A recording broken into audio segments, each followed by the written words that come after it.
Este video presenta un caso criminal delicado que involucra a menores. Se ha eliminado parte del contenido violento o explícito para cumplir con las políticas de contenido de YouTube. Se recomienda discreción al espectador. Hoy les presentamos un True Crime Documentary sobre el caso de Gabrielle "Gabby" Renee Barrett, una tragedia que sacudió a todo el estado de Michigan, Estados Unidos, donde resuenan inquietantes preguntas sobre la responsabilidad del sistema de protección infantil y el deber de la sociedad y la comunidad de reconocer las señales de advertencia que fueron ignoradas durante demasiado tiempo. En la mañana del 1 de enero de 2018, la policía de Michigan recibió una llamada de emergencia desde una casa móvil en Sumter Township. Dentro del baño, encontraron a Gabrielle "Gabby" Barrett, de 4 años, en estado crítico, mostrando múltiples signos de trauma físico severo. La escena dejó a todo el equipo de investigación en un silencio atónito. Más tarde, el médico forense la describió como uno de los casos de niños más desgarradores que había visto en 27 años. A medida que avanzaba la investigación, la verdad salió a la luz. Las personas responsables de esta tragedia no eran desconocidos, sino la propia madre de Gabby y su novio. Habían abusado de ella durante un periodo prolongado antes de huir cuando se descubrieron sus acciones. El caso de Gabby Barrett no solo conmocionó a la nación, sino que también se convirtió en un doloroso recordatorio de los devastadores fallos dentro del sistema de protección infantil. Imagina que eres una madre con una hija de una relación anterior. Más tarde, conoces a un nuevo hombre y juntos tienen otra hermosa niña. Naturalmente, todavía amarías y cuidarías a tu primera hija como antes, protegiéndola del dolor y la negligencia. No permitirías que el agotamiento o las emociones negativas te hicieran perder el amor de una madre. Pero la historia de hoy es un contraste desgarrador. Se trata de una mujer que permitió que su propia indiferencia y errores lo destruyeran todo. Candice Renee Díaz no tuvo una infancia pacífica. En 1998, cuando tenía solo 4 años en el oeste de Kentucky, tuvo que vivir lejos de su madre biológica y fue puesta bajo el cuidado de su abuela. Durante un incidente grave en casa, Candice resultó herida y necesitó tratamiento a largo plazo.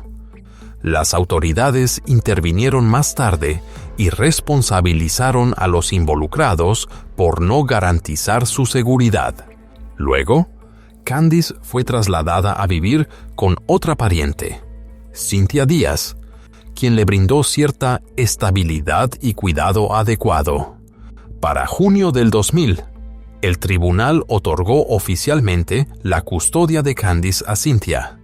Cuando ella tenía solo 7 años, los registros muestran que la madre biológica de Candice casi no tuvo contacto ni apoyo durante 2 años previos.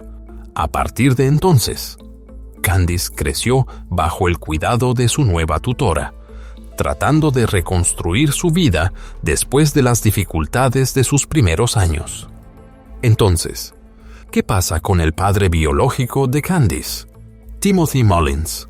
¿Dónde estaba él durante ese tiempo? En realidad, cuando Candice era pequeña, Timothy enfrentaba algunos problemas legales personales. Aunque los detalles específicos nunca se hicieron públicos, más tarde, presentó una objeción a la petición de custodia de Cynthia, pero la retiró rápidamente. Al igual que Roina, Timothy no contribuyó mucho al cuidado ni al apoyo de su hija durante ese periodo. Mientras tanto, Cynthia asumió toda la responsabilidad. criando a Candice y dándole un entorno más estable.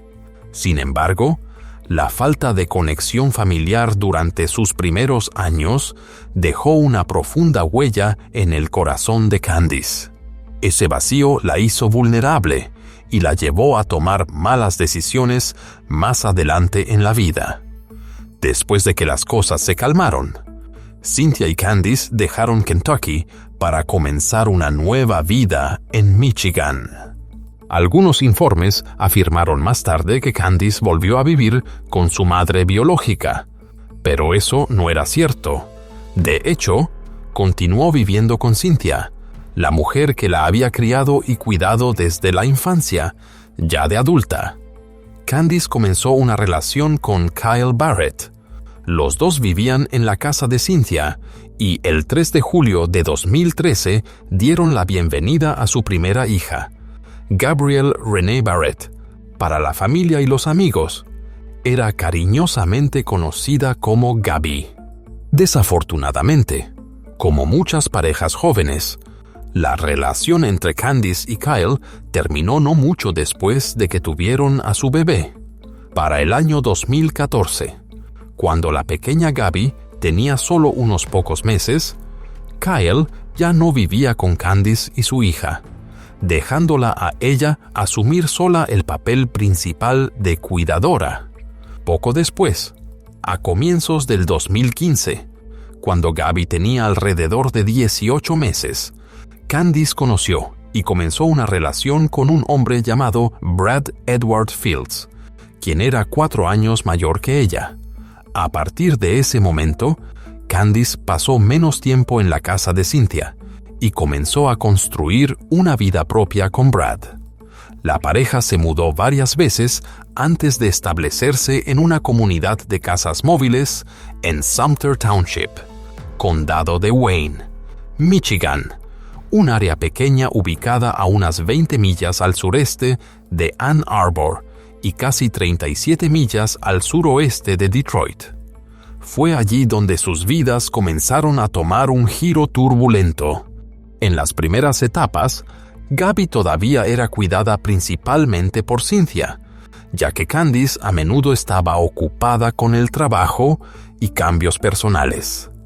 En la casa de Cynthia, la pequeña tenía un entorno estable y el tipo de cuidado que todo niño merece en sus primeros años. Sin embargo, cuando Gaby cumplió 4 años, surgió un problema administrativo. Como Cynthia no era su tutora legal, no podía inscribir a Gaby en el preescolar local. Esa situación se convirtió en un punto de inflexión en la vida de Gaby, ya que se mudó con Candice y Brad a su pequeña casa móvil. Un cambio crucial que marcó el comienzo de un nuevo capítulo en la historia de esta familia. Sin embargo, la fase de luna de miel con Brad terminó rápidamente en tensión. En 2016, Candice tuvo que llamar al 911 después de salir de la casa móvil para buscar seguridad en un centro comunitario cercano. Informó que Brad había actuado de manera peligrosa y dañado la propiedad, incluyendo romper su teléfono y poner en riesgo a la mascota de la familia. Antes de causarse heridas leves a sí mismo, cuando Candice se fue, él hizo comentarios amenazantes que la dejaron temer por su seguridad. No hubo información clara sobre el estado de la mascota después del incidente, pero esto provocó una respuesta policial. Cuando los oficiales llegaron, documentaron un entorno de vida extremadamente desordenado e insalubre, con pertenencias amontonadas, olores desagradables y un grave desorden en toda la casa. Algunas áreas de mascotas estaban mal mantenidas, y las condiciones no eran adecuadas para una niña pequeña.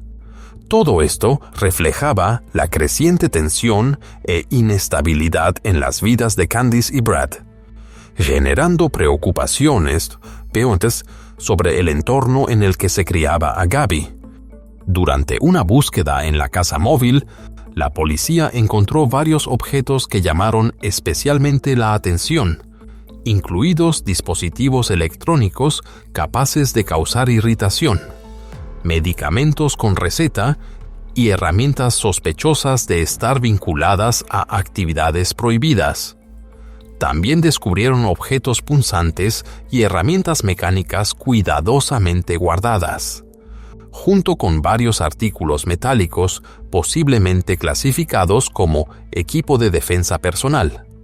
De manera destacada, había accesorios relacionados con un dispositivo que no se encontró en la escena, lo que llevó a las autoridades a ampliar su investigación.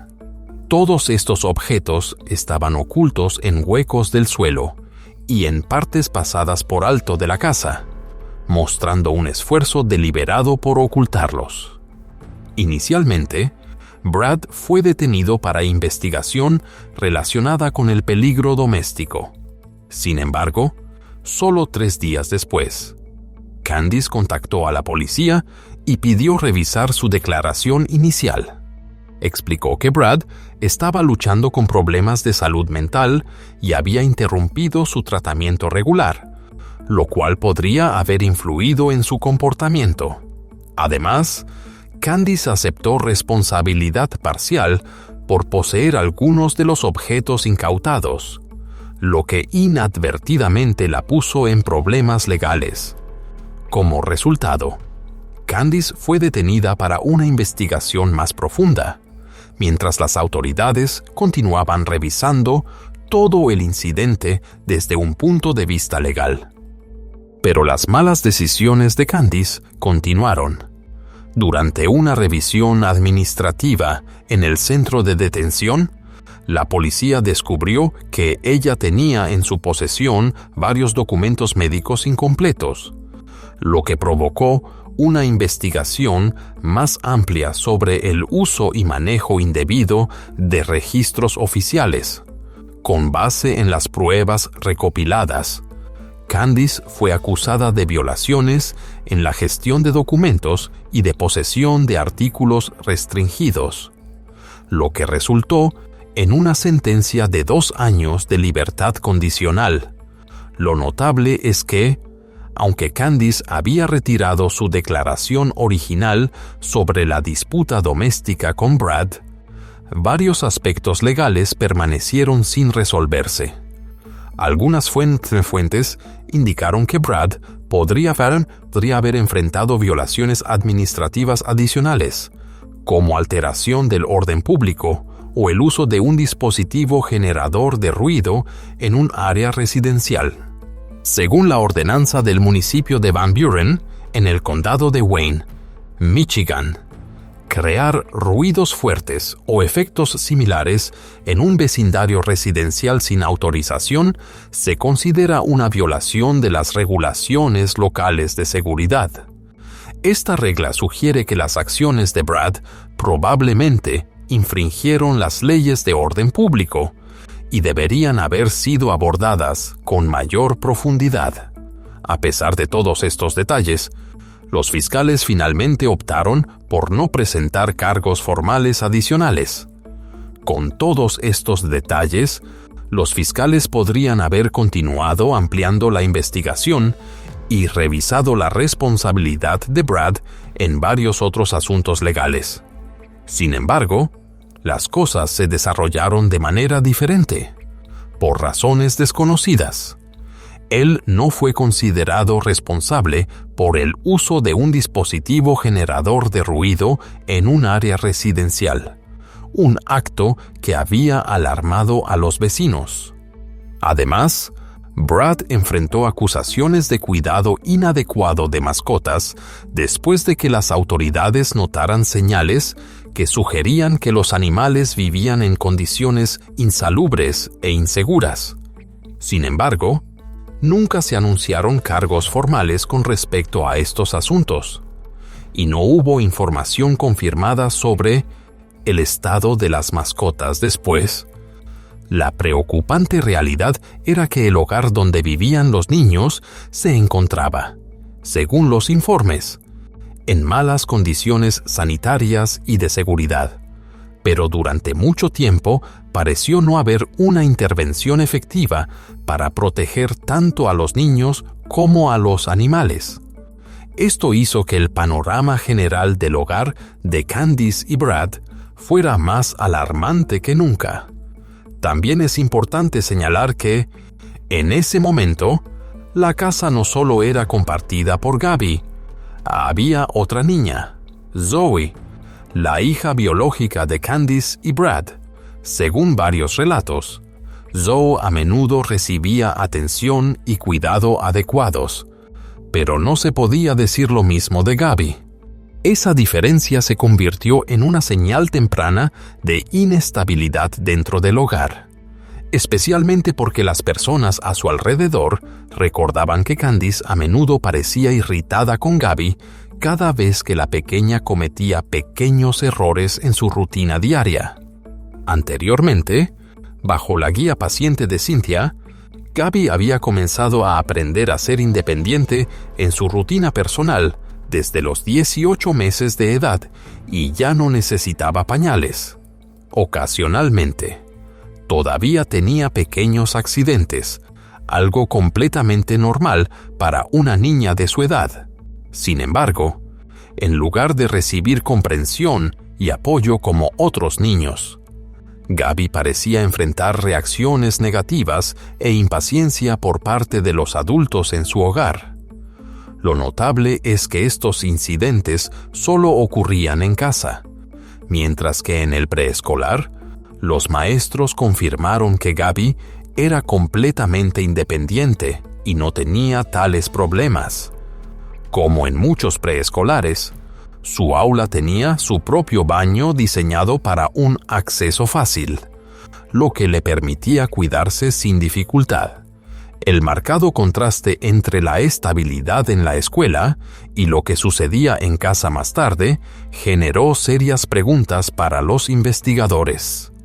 Según los expertos, los cambios repentinos en el comportamiento de un niño pequeño a veces pueden ser una señal de advertencia de que está experimentando estrés o viviendo en un entorno poco saludable. A menudo es una respuesta natural a la presión o a la falta de seguridad. Y la situación puede empeorar si los cuidadores responden de manera inapropiada. En el caso de Gabby, los registros médicos y los informes escolares indicaron que estaba perfectamente sana, sin mostrar signos de ningún trastorno físico o psicológico.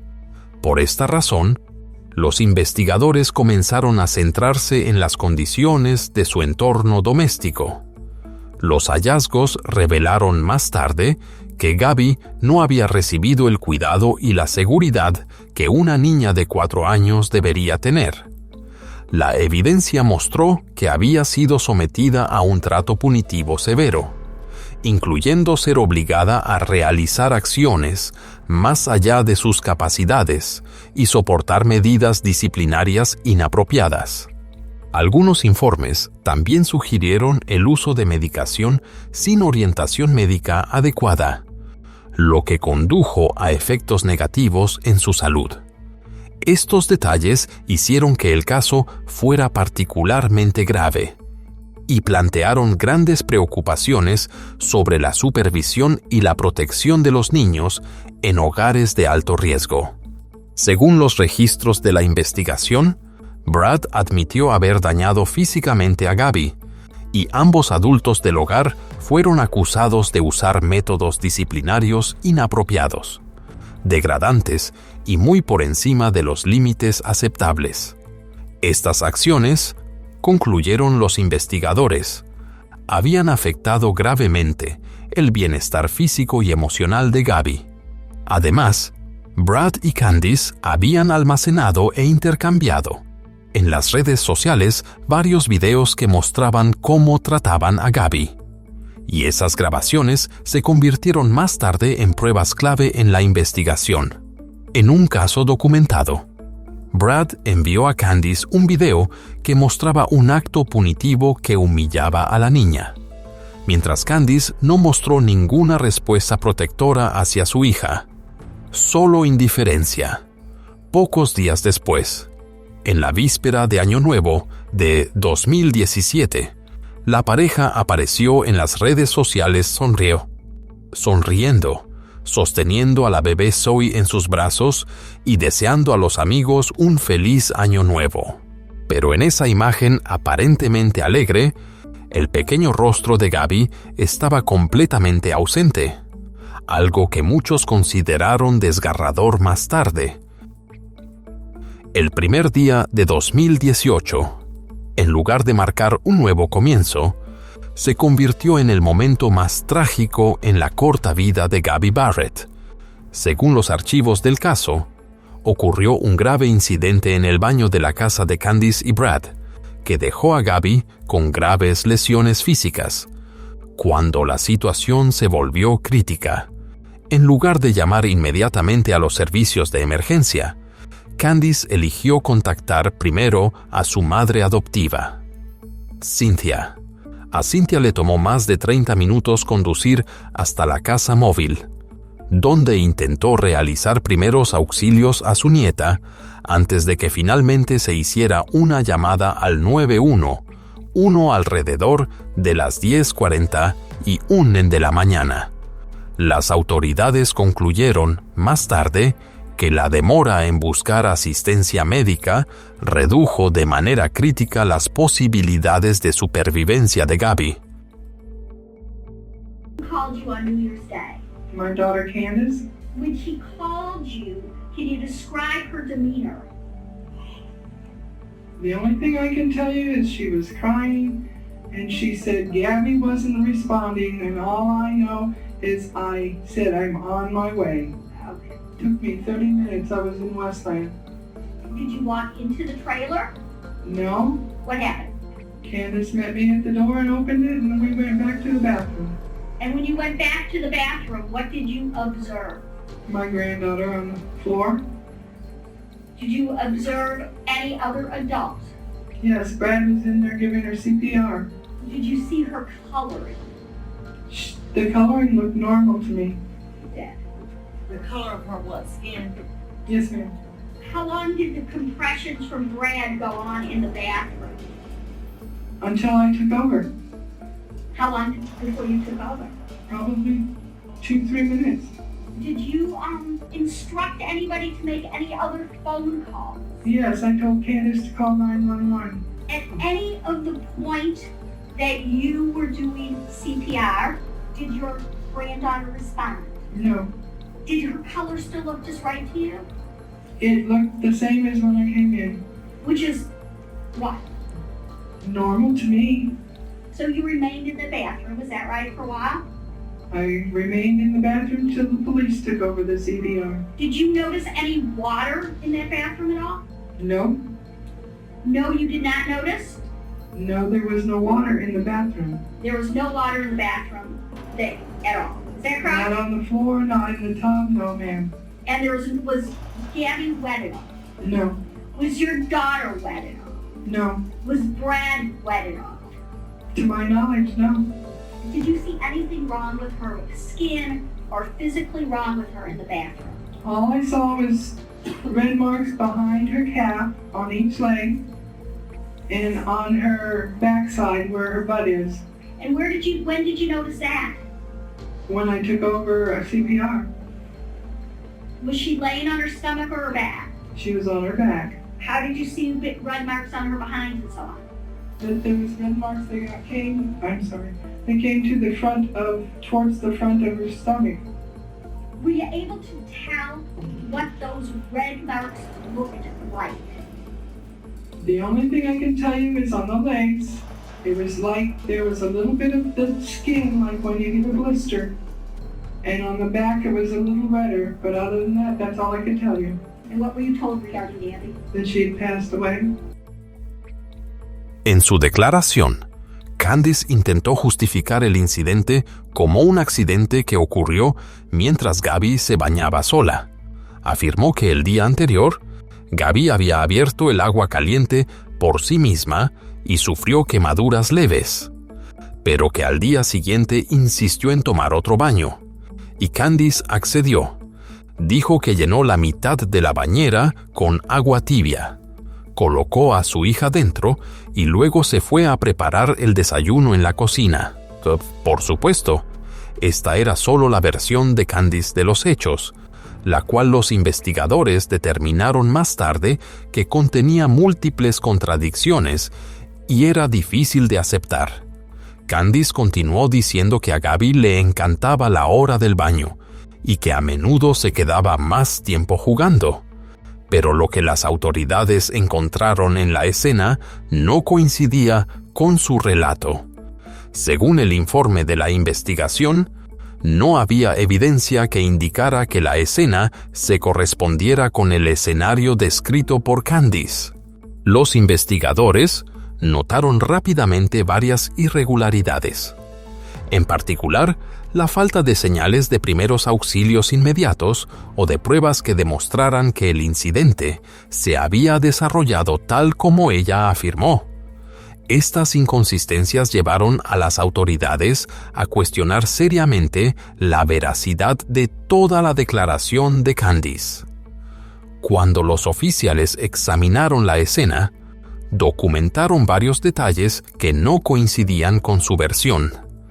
La bañera y el área circundante estaban completamente secas, y no había señales de primeros auxilios recientes, ni de esfuerzos de emergencia antes de su llegada, lo que hacía que la explicación inicial de un ahogamiento sospechoso no resultara convincente.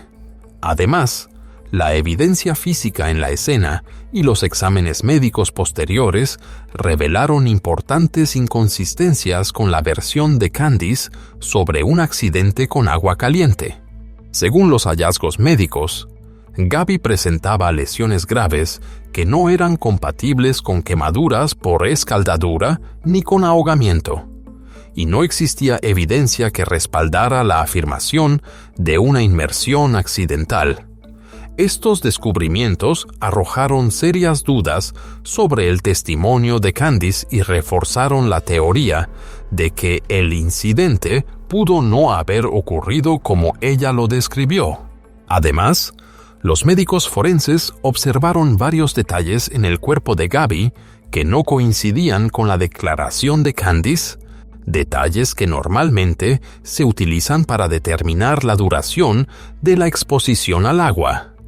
Si la afirmación de Candice de que su hija había estado en la bañera durante 2 horas fuera cierta, esos signos característicos habrían estado presentes.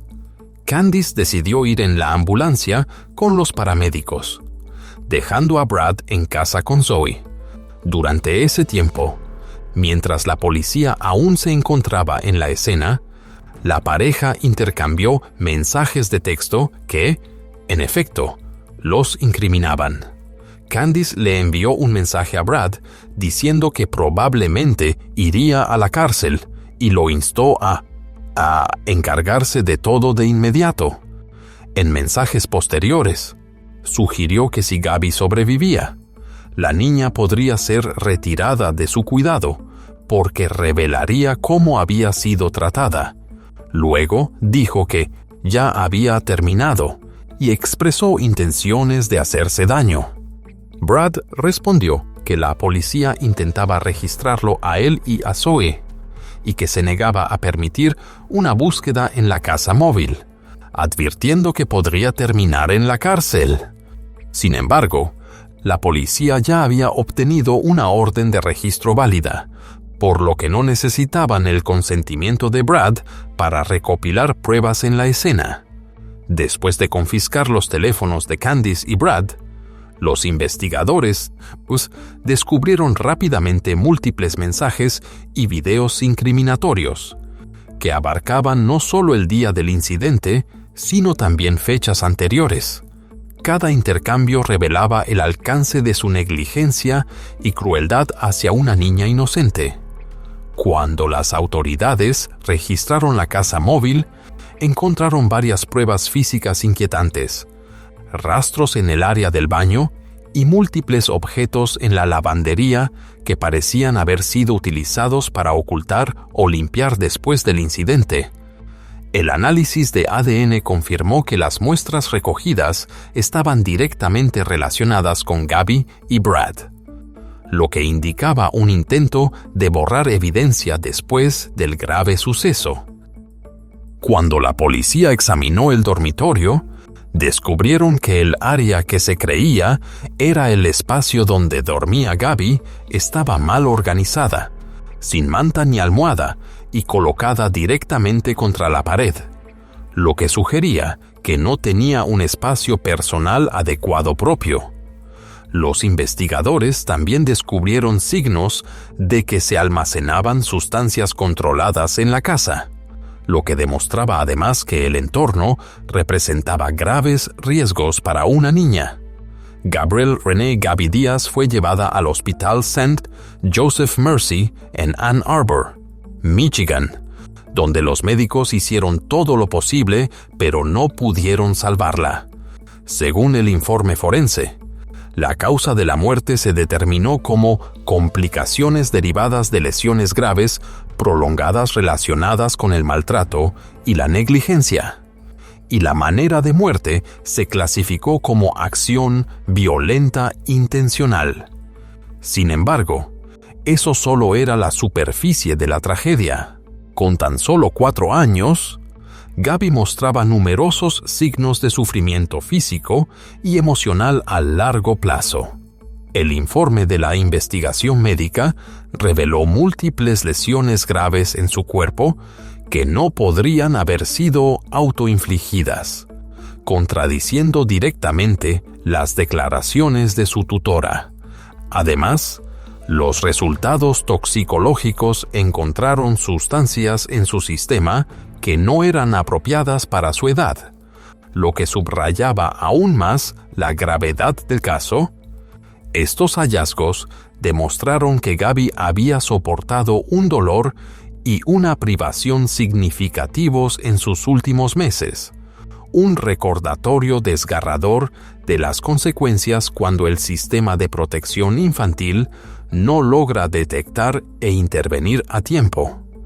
Los examinadores forenses también observaron un trauma extenso en el cuerpo de Gabby, incluyendo una lesión particularmente grave en el tejido de la pierna que coincidía con exposición a alto calor.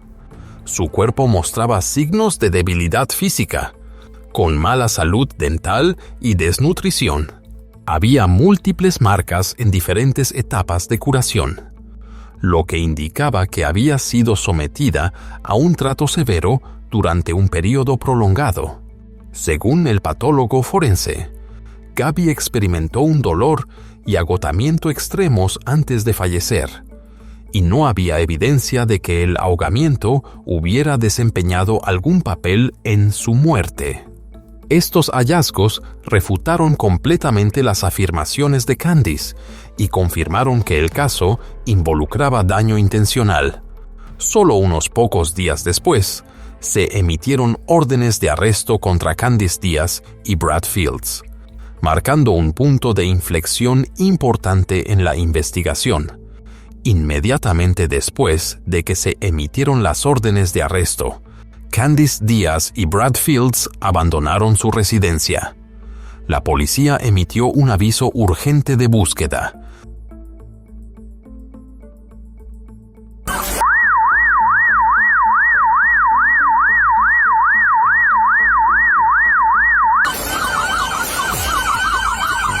Ready to cover! Ready, outside! Outside! Show me your hands! Show me your hands! Show me your hands! Hands! Hands! Hands! That's fine.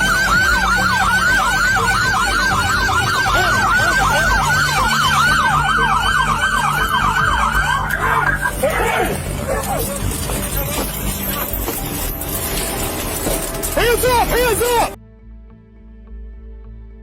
Mientras estaban en la cárcel, Brad insistió en que todo era un malentendido y afirmó que estaban de regreso a Michigan para entregarse voluntariamente.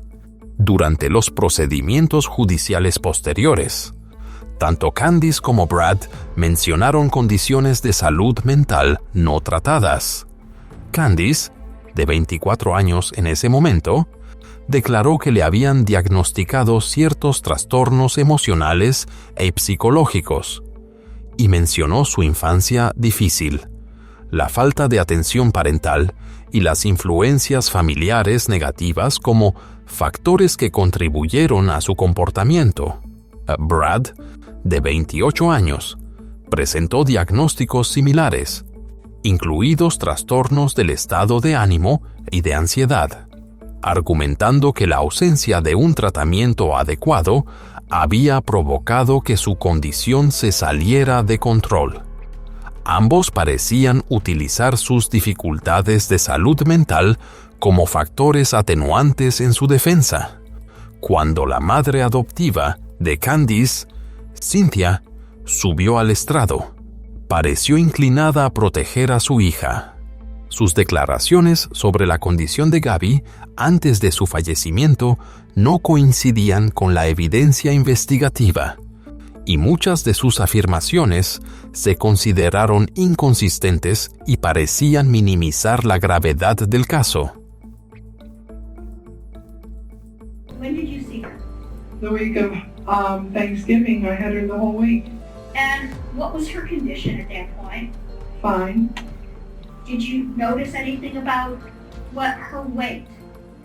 No. Did you notice anything about her hair? No. What about her mouth and teeth? They were fine. How was her behavior that week? It was great. Was she toilet trained that week? Yes. Were there accidents that week? No. So she was away for a week in November, the week of Thanksgiving with you. Is that right? Yes. You saw nothing that would cause you to be concerned, especially about Gabby at that point. Is that right? Yes. When's the next time you saw her after that?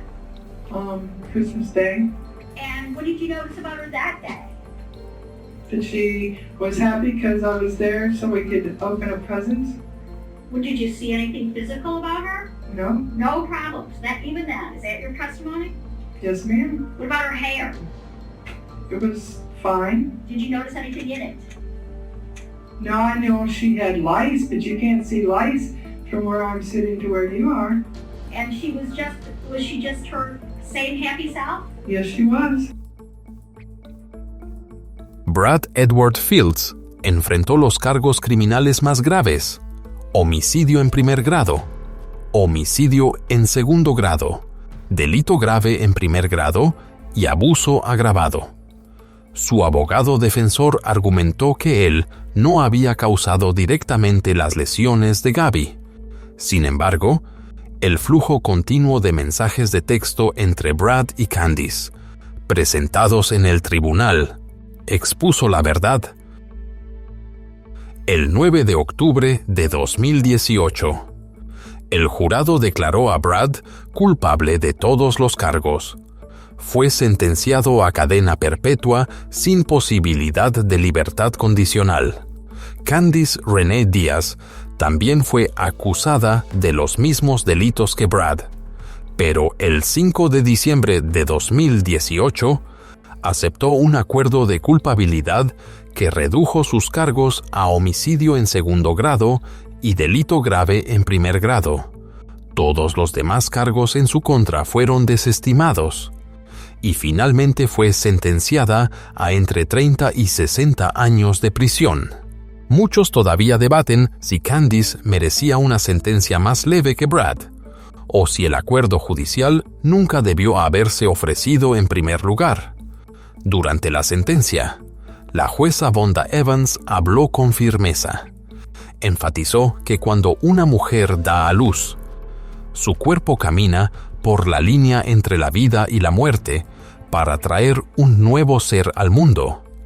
Es uno de los momentos más bellos y sagrados de la maternidad, y una responsabilidad profunda que Candice había traicionado. When a woman gives birth, she's closer to death than life. Her body opens up to reveal another life. It is one of the most beautiful and fulfilling parts of being a woman. A mother's job is to train and nurture her child into adulthood. It's her gift to humanity, the gift of life.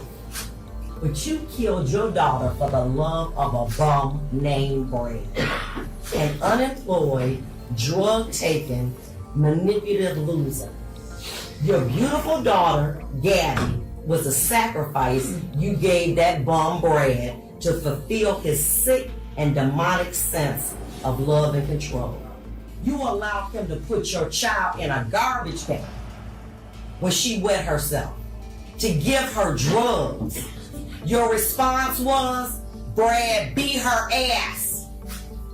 What crime could this precious child commit that would cause such severe punishment? None.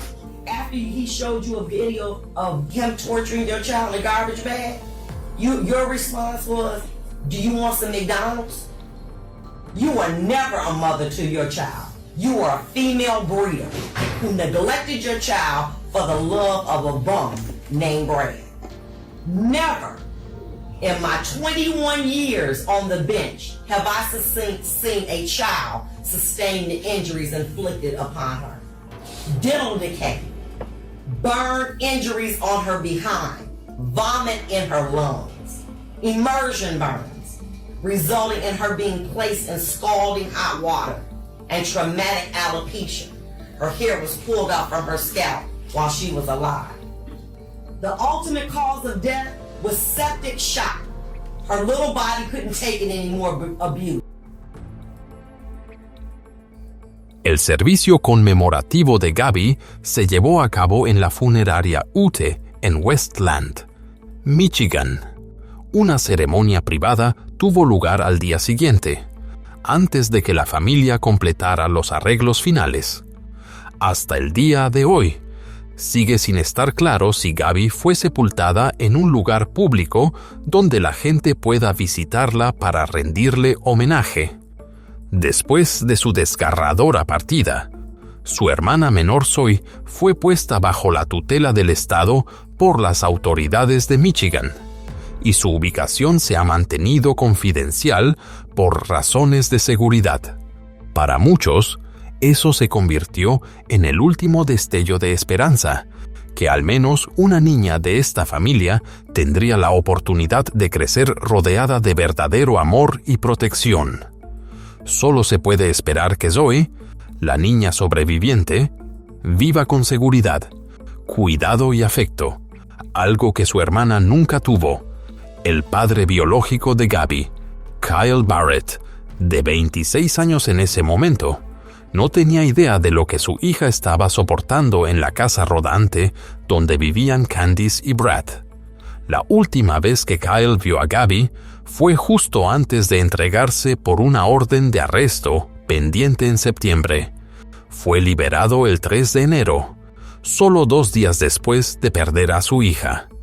Su último recuerdo de Gabby fue tenerla en brazos, besarla y decirle que la amaba. Para él, ese momento sigue siendo a la vez dulce y atormentador para toda la vida.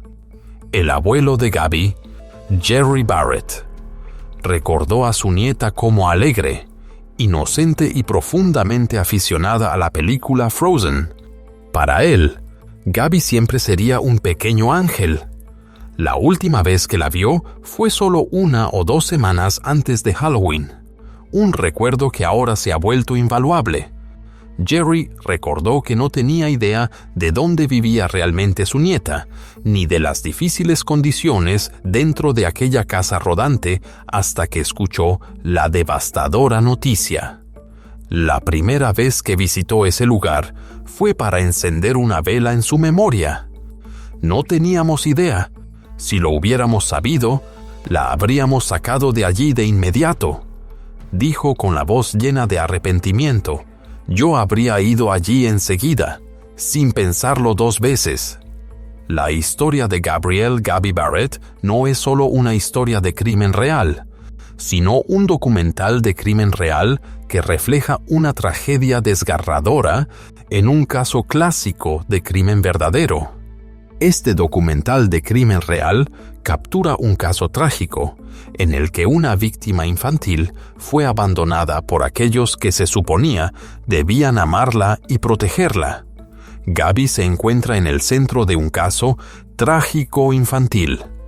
Un claro ejemplo de abuso infantil y negligencia infantil. La amarga verdad es que el sistema falló en la protección infantil, convirtiendo su historia en una tragedia infantil irreversible. Este no es solo un documental de una víctima infantil, sino también un doloroso espejo para la sociedad. El fallecimiento de Gaby es un caso de pérdida trágica, que subraya una pérdida irreemplazable. A partir de esto, el público ha señalado los fracasos sistémicos. Un fracaso del CPS, un caso de falla del sistema donde el sistema de protección infantil falló en su misión. El mensaje es claro: la sociedad debe actuar con mayor decisión para salvaguardar a los niños y nunca permitir que las señales de advertencia sean ignoradas. La justicia para Gaby no se encuentra solo en las sentencias impuestas a los responsables, sino también en el recordatorio de que no podemos permitirnos abandonar otra vida frágil. Esa es la justicia para las víctimas, y es la justicia para Gaby. Gracias por acompañarnos a través de esta historia inquietante. Cada me gusta, cada compartir y cada comentario ayudan a que las voces de estas pequeñas víctimas lleguen a más personas, para que juntos podamos proteger a los niños en todas partes. No olvides suscribirte y activar las notificaciones para que no te pierdas la próxima historia que necesita ser contada. Nos vemos en el próximo video, donde otra verdad espera ser sacada a la luz.